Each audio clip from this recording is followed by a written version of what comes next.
大家好，你家隔壁的我又来了。今天我们来看这个机器，这是一台锐捷的交换机。这个老铁发过来就是这么裸版发过来的。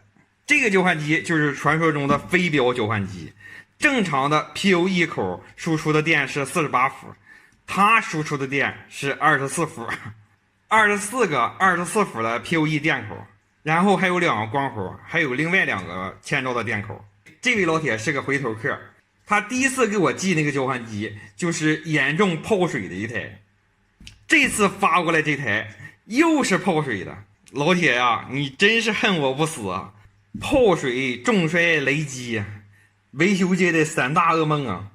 这位老铁在拆除这块板子之后已经清理过了，清理归清理，但是腐蚀的痕迹依然是有啊。我们看到这个地方全是进水导致的，这锡都已经氧化了。这一块这是这位老铁自个儿焊的。我们看到这一块也有泡水的痕迹，这也是氧化了。我仔细的检查了一下，进水呢主要是集中在这一部分，这一面应该是没有问题，没有进水的痕迹，正面也没有什么太大问题，看不出来进水。但是这个进水进到电源也不是好事啊，因为对于这半拉来讲，这面的电压相当于雷击一样，如果这个水过来就屁屁了。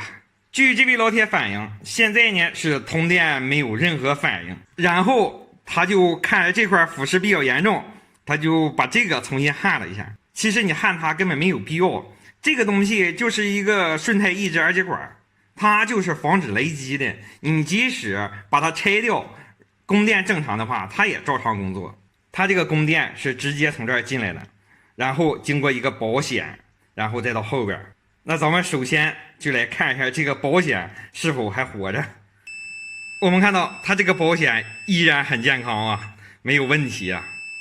电从这儿过来之后，经过这个大呼啦圈，然后过来直接就到这个电压变换了。这个电压变换之后输出一个12伏，我们看到这还比较良心，这块这个测试点上面它写上了 VDD12V， 然后这个12伏再分下去。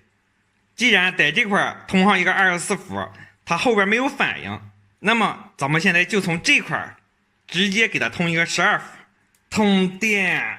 哎呀，这个小灯都开始闪烁了。我们接上串口看一下，要捡漏，还是高兴的太早了。我们看到小灯是在闪烁，但是串口是一点输出都没有啊，而且这个 CPU 是一点温度都没有，冰凉冰凉的，证明就是咱们通上电之后 CPU 根本就没有工作。现在是通电状态，这一块这是一个 1.5， 我们看到这没有电，这一块这是 CPU 供电，我们看到依旧是没有电呢。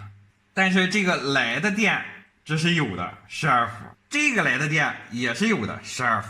那有人该说了，那就是供电坏了呗。但是我感觉它这个供电是没坏，因为我们看这是输入端这个组织，这个组织这是正常的，输出端它这个组织也是正常的。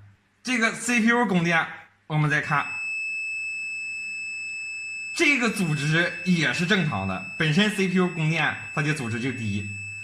咱们现在维修呢还是本着以往这种思路，就是说先保证功能性前提下，咱们再去修其他的。像这个交换机，咱们先能保证它的启动啊，再去修这个 PoE 电压变换部分。